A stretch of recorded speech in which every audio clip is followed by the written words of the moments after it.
یہ کسی کے بھی جذبات کو آپ ٹھیس نہیں پہنچا سکتے اس طرح کی بکواس کر کے، اور ایک انٹینشنلی بار بار یہ آدمی بول رہا ہے اور اس کو ایک پولیٹیکل سپورٹ ہے۔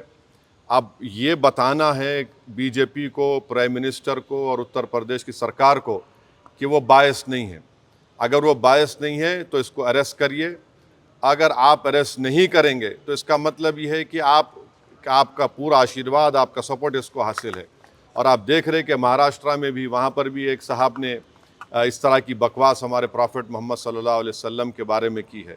تو پورے دیش میں اگر اس طرح سے بی جے پی ان لوگوں کو سپورٹ کرے گی اور اس طرح سے آپ بھارت کی سب سے بڑی مائنورٹی کے جذبات کو ٹھیس پہنچائیں گے تو یہ سراسر ناقابل قبول ہے۔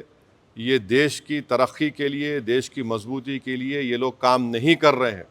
یہ دیش کو کمزور کرنے کا کام کر رہے ہیں، دیش کے سمویدھان کی دھجیاں اڑانے کا کام کر رہے ہیں۔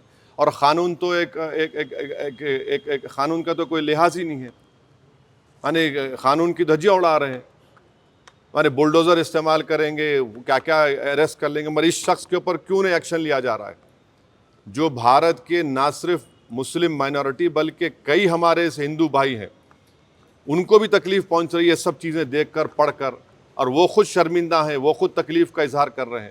تو رول آف لا پریویل ہونا چاہیے، قانون سب کے لیے برابر ہے اور قانون کا استعمال بھی سب پہ ہونا چاہیے، اور خاص طور سے ایسے معاملے میں جہاں پر پوری دنیا میں میسج جا چکا ہے کہ بھارت سے ایک شخص نے پروفٹ محمد صلی اللہ علیہ وسلم کے بارے میں اس طرح کی گندگی اور ڈیروگیٹری لینگویج کو استعمال کیا ہے، تو اس سے انٹرنیشنل لیول پر بھی انڈیا کا امیج متاثر یہ لوگ کر رہے ہیں۔